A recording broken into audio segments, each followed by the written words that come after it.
ได้ความงามเจ้าได้น้องละเจ้าถือคนรวยเข้าพาขึ้นสวรรค์แล้วทิ่มลงดิน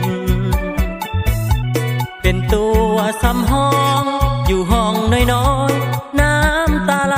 ลินอย่าเบิดอะไรตายสิ้นถึงเขาทิ่มเจ้ายังมีอายเสียได้ความดีเจ้ามีให้เขาแต่ผลตอบแทนให้เจ้ามีแต่น้ำตาลินไหลกับความขมคืนเพื่อนลาคิดที่เขาทิ่มไว้ฐานะอายคนเงินไกลห่วงใยเจ้าทุกนาทีสิ้นความสาวแต่เจ้ายังบ่สิ้นใจท่านน้องบ่ลังเกียจอาย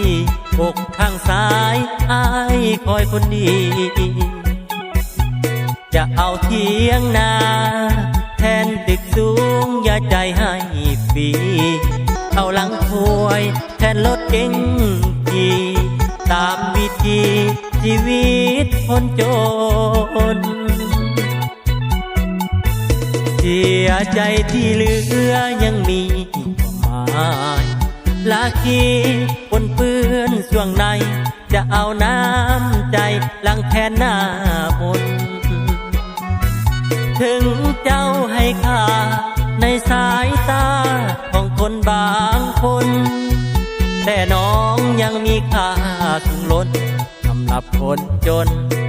เจ้าคือนางฟ้า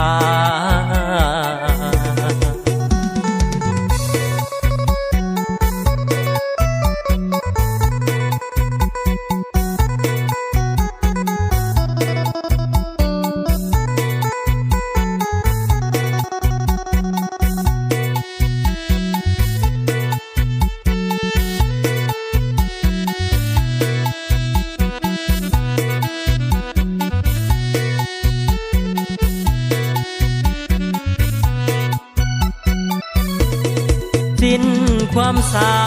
วแต่เจ้ายังบ่สิ้นใจท่านน้องบ่ลังเกียจอายอกข้างซ้ายอายคอยคนดีจะเอาเทียงนาแทนตึกสูงอย่าใจให้ฟรีเอาหลังถวยแทนรถเก๋ง